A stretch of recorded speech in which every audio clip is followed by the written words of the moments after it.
پانی نہ ہو تو زندگی بے جان، زمینیں بنجر اور قحط سالی کا خطرہ، اور یہی پانی اگر زیادہ ہو جائے تو منہ زور دریا اور سیلابی ریلے آبادیوں کی آبادیاں اپنے ساتھ بہا کر لے جاتے ہیں۔ ازل سے چلنے والے پانی اور انسانی زندگی کا تعلق ٹوٹے سے بھی نہیں ٹوٹ سکتا، مگر وہی پانی جو زندگی کے لیے نسخہ کیمیا کی حیثیت رکھتا ہے، اس مرتبہ آسمان سے ایسا برسا کہ گاؤں کے گاؤں صفحہ ہستی سے مٹ گئے، اور اپنی گود میں پروان چڑھانے والی زمین ایسی روئی کہ آنسوؤں کے سیلاب میں سب کچھ بہا کر لے گئی۔ سیلاب آیا تو اپنے ساتھ ڈیرہ اسماعیل خان کے 8 لاکھ لوگوں کو بے گھر کر گیا۔ 77,000 گھر مکمل طور پر تباہ ہو گئے، کتنے ہی گاؤں ملیاں میٹ ہو گئے، فصلیں اجڑی تو اناج تباہ و برباد ہو گیا۔ سیلاب کیا تھا؟ بس ایک منہ زور تباہی اور قیامت کا منظر، ایک نہ ختم ہونے والی تباہی اور بربادی کی داستان۔ سیلاب کی تباہ کاریاں کوہ سلیمان سے آنے والے پہاڑی پانی سے شروع ہوئی تو ڈیرہ اسماعیل خان کے شمال مغرب میں واقع گاؤں چنڈا، یارک اور شورکوٹ کے دیہات ایسے غائب ہوئے جیسے ان کا وجود ہی نہ تھا۔ شمال کی جانب واقع وانڈا، مقیم شاہ، کیچ، ٹھٹا بلوچاں، مبارک شاہ، غلامے والا، سردارے والا اور ہمت ایسے علاقے تھے جو مین چشمہ رائٹ بینک کینال ٹوٹنے کی وجہ سے زیر آب آئے، تو بارش اور پہاڑی پانی نے بھی لوگوں کو بے گھر کرنے میں اپنا حصہ ڈالنا ضروری سمجھا۔ سیلاب کی تباہ کاریوں سے صرف یہی علاقے نہیں بلکہ ڈیرہ اسماعیل خان کے مغرب میں واقع گرہ حیات، کوٹلہ سیدان، ٹیکن، حیات بوچھڑا، گاؤں رشید، کوٹ تگا، گرہ رحمان اور گنڈی عاشق بھی پہاڑی ریلوں کی زد میں آئے بغیر نہ رہ سکے۔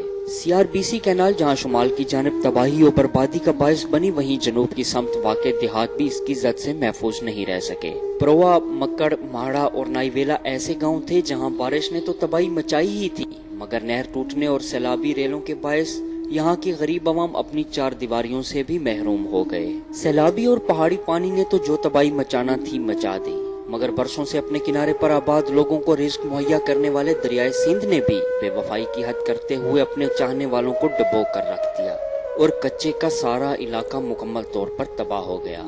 سیلاب تو آیا اور اپنے ساتھ سب کچھ بہا کر بھی لے گیا، مگر اس کے بعد حکومتی اداروں نے ان کے ریلیف کے لیے کیا کیا؟ ہم کیا کر سکتے تھے؟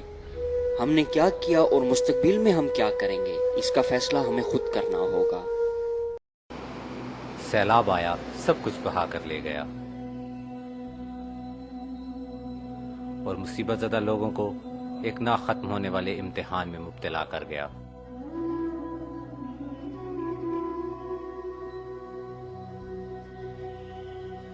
اس مشکل وقت میں پاک فوج کے جوان سیلاب میں پھنسے لوگوں کی امداد کے لیے آگے آئے۔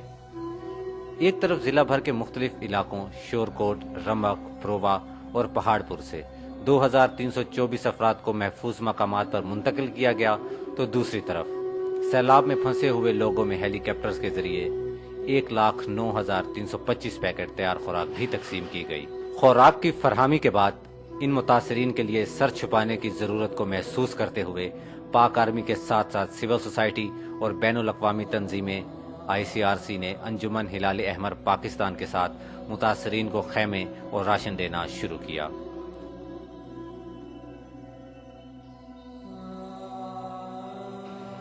حالات آہستہ آہستہ سنبھلنے لگے تو ضلع بھر کے مخیر حضرات کے علاوہ سیاسی اور دینی جماعتوں کے ساتھ ساتھ الخدمت فاؤنڈیشن، فلاح انسانیت foundation, SPO، Fida, Veer, save the children, آکس fame, Edhi, senator Waqar group, امید، سہارا اور چیمبر آف کامرس کے علاوہ انجمن تاجران جیسی تنظیمیں ان افراد کی بحالی کے لیے سرگرم ہو گئیں۔ کہیں خوراک تقسیم کی گئی تو کہیں خیمے لگائے گئے اور کہیں زندگی بچانے کی جدوجہد جاری ہو گئی۔ ان کوششوں کے بعد بہت سے لوگ ابھی بھی امداد کے منتظر ہیں۔ سیلاب آیا اور چلا گیا، لیکن اس آزمائش کا اختتام کب ہوگا یہ خدا ہی بہتر جانتا ہے۔ لوگ انجانی تکلیف کی طرف بڑھ رہے ہیں۔ کہیں گلیوں میں کھیلتا معصوم بچپن اب مٹی کے تودوں میں گم ہو رہا ہے، تو کہیں ہوا کی بیٹیاں اپنی آبرو بچانے میں ناکام نظر آتی ہیں۔ جن آشیانوں کو تنکا تنکا جمع کرتے بنایا گیا، وہ مٹی کے ڈھیروں میں تبدیل ہو گئے اور اداس آنکھوں میں صرف سوال باقی رہ گئے۔ سیلاب کے آنے پر وہ مشکلات سامنے نہیں آئیں جو اس کے گزرنے کے بعد سامنے آ رہی ہیں۔ ہم نے کیا کیا، ہم نے کیا کرنا ہے، یہ ایک ایسا سوال ہے جس کا جواب ہم نے خود تلاش کرنا ہے۔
خدا کرے کہ میری عرض پاک پر اترے وہ فصل گل جسے اندیشے زوال نہ ہو. یہاں جو پھول کھلے کھلا رہے صدیوں، یہاں خزاں کو گزرنے کی بھی مجال نہ ہو.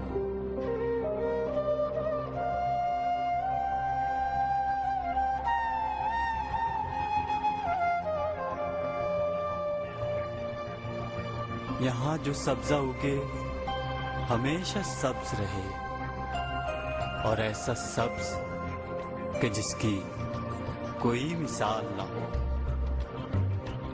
خدا کرے کہ نہ خم ہو سرے وقار وطن، اور اس کے حسن کو تشویش ماہ و سال نہ ہو.